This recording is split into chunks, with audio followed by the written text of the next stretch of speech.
Oke, selamat pagi anak-anak ibu sekalian. Bertemu lagi kita di kelas 9 dengan ibu untuk pelajaran IPA-nya. Khususnya untuk kelas 9A, B, dan C. Ibu ucapkan selamat. Selamat karena kalian semua telah naik kelas ke kelas 9. Untuk materi kelas 9, yang pertama itu adalah sistem reproduksi pada manusia. Jadi kita berbicara tentang reproduksi manusia. Oke, kita akan menyambung materi sistem reproduksi manusia. Kalau yang kemarin sudah Ibu bicarakan tentang organ reproduksi pada laki-laki, sekarang kita menyambung pada sistem organ reproduksi wanitanya. Nah, di sini kalian sudah seperti biasa harus sudah menyiapkan buku tulis, buku IPA-nya, dan alat tulisnya. Oke, kalau tadi sudah Ibu jelaskan tentang kalau sudah Ibu jelaskan tentang organ reproduksi pada laki-laki beserta dengan gambarnya, di sini akan kita masuk pada materi organ reproduksi perempuan.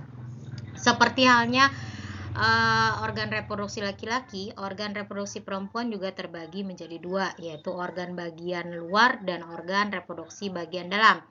Organ reproduksi perempuan bagian luar itu terdiri atas pulpa dan labium, dan organ reproduksi dalam perempuan itu terdiri atas saluran reproduksi dan ovarium. Organ reproduksi bagian dalam pada perempuan yang terdiri atas saluran reproduksi, di mana saluran reproduksi itu sendiri nanti terdiri atas vagina, serviks, uterus, dan opiduk. Sedangkan nanti di sini kita tahu vagina itu adalah merupakan saluran akhir organ reproduksi yang terletak di bagian bawah serviks, dan serviks itu sendiri yang biasanya kita kenal dengan leher rahim, yang merupakan bagian dasar dari rahim yang bentuknya melingkar dan berbatasan dengan vagina, dan uterus itu yang biasanya kita kenal dengan rahim, yang fungsinya adalah di sini sebagai tempat untuk perkembangan janin. Yang berikutnya yang merupakan saluran reproduksi pada perempuan itu adalah opiduk. Opiduk di sini merupakan saluran reproduksi yang berperan sebagai jalannya ovum dari ovarium menuju uterus sebagai tempat berlangsungnya pembuahan. Jadi ingat, fertilisasi pada manusia itu terjadinya di opiduk, bukan terjadinya di rahim, ya. Kemudian yang berikutnya organ reproduksi dalam pada perempuan itu adalah ovarium. Ovarium di sini jumlahnya sepasang atau dua, serta berbentuk oval yang berada di sebelah kanan dan kiri rongga perut bagian bawah. Ovarium ini peranannya adalah di sini menghasilkan ovum atau sel telur. Nah, jadi di sini fungsi ovarium itu adalah menghasilkan ovum atau sel telur. Ini akan Ibu tampilkan, mohon maaf, akan Ibu tampilkan di sini gambar organ reproduksi perempuan, karena memang ini harus Ibu beritahu kepada kalian karena merupakan materi pembelajaran kita, ya. Jadi di sini terlihat adanya vagina dan adanya serviks, ya, dimana tadi dikatakan serviks itu adalah leher rahim yang membatasi antara rongga perut dengan vagina. Kemudian di sini terlihat juga adanya opiduk, yang mana dikatakan opiduk itu adalah saluran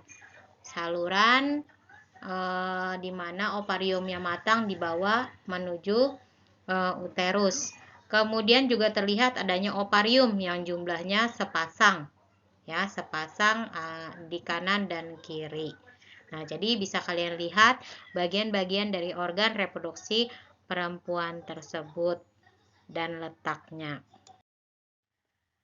Berarti pembelahan sel sudah kita bicarakan.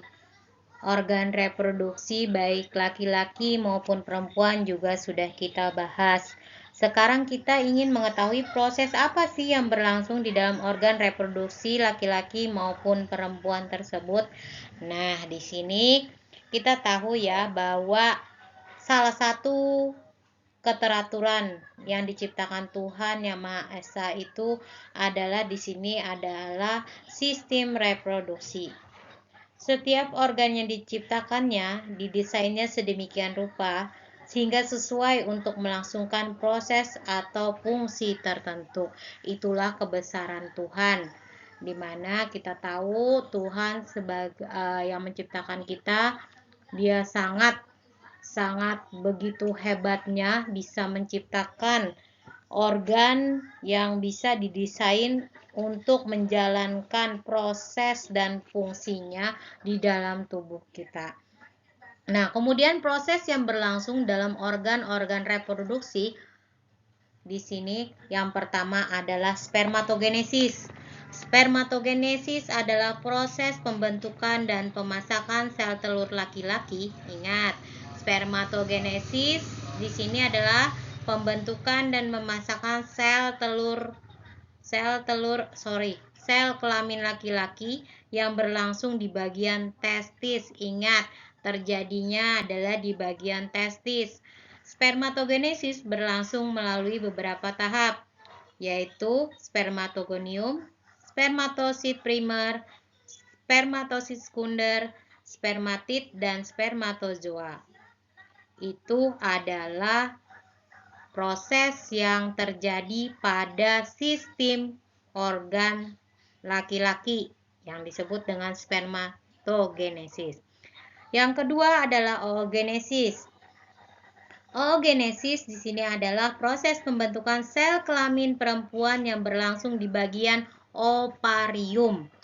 Ingat, oogenesis terjadinya di ovarium. Oogenesis berlangsung melalui beberapa tahap, yaitu oogonium, oosit primer, oosit sekunder, ootit, dan ovum. Itu adalah proses yang terjadi di organ reproduksi perempuan. Sekarang siklus menstruasi. Apa itu siklus menstruasi? Kalau dikatakan siklus, berarti dia selalu terjadi perputaran, terjadi pergiliran. Itu yang dikatakan siklus. Nah, sekarang menstruasi itu sendiri apa? Menstruasi adalah pendarahan secara periodik dan siklik dari uterus yang disertai peluruhan endometrium. Menstruasi terjadi saat seseorang perempuan sudah mengalami masa pubertas. Ingat, menstruasi terjadi pada saat perempuan itu sudah pubertas. Apa itu pubertas? Berarti telah mengalami di sini atau dia sudah dikatakan mulai beranjak remaja. Ovum yang telah masak dihasilkan setelah anak perempuan memasuki masa pubertas. Selanjutnya, ovum tersebut akan dilepaskan oleh ovarium. Pelepasan di sini pelepasan ovum yang telah masak oleh ovarium itu disebut dengan ovulasi. Menuju tuba Fallopi. Kita tahu tuba Fallopi itu adalah saluran. Bersamaan dengan keluarnya ovum yang berupa oosit sekunder, dinding rahim akan menebal untuk persiapan perkembangan janin. Namun, apabila nanti dinding rahim dan ovum akan meluruh dan diikuti pendarahan apabila tidak terjadi fertilisasi yang disebut dengan menstruasi. Jadi, pada saat penebalan dinding rahim, apabila tidak terjadi fertilisasi, maka nanti dinding rahim itu meluruh bersamaan dengan keluarnya darah yang disebut dengan menstruasi. Kemudian yang keempat, proses yang terjadi atau yang berlangsung dalam organ reproduksi adalah fertilisasi dan kehamilan. Fertilisasi di sini artinya adalah pembuahan yang terjadi pada saat oosit sekunder yang mengandung ovum dibuahi oleh sperma. Jadi ingat, sel ovum dibuahi oleh sel sperma. Setelah terjadi peleburan antara sel ovum dengan sel sperma, akan terbentuklah zigot. Selanjutnya, zigot mengalami perkembangan menjadi embrio dan akan tertanam atau implantasi ke dalam endometrium. Jika implantasi ini berhasil, terjadilah proses kehamilan atau biasa yang disebut dengan gestasi.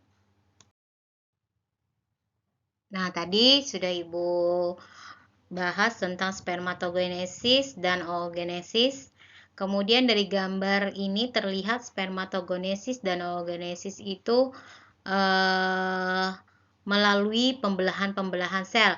Oleh sebab itu, mengapa bagian awal dari materi ini kita membahas tentang pembelahan sel. Nah, di sini terlihat pada spermatogenesis dan oogenesis ini dia melakukan pembelahan sel, baik secara meiosis ya. Di sini dilihat pembelahan sel secara meiosis, yaitu nanti pada saat tahapan-tahapan yang terlihat pada gambar tersebut.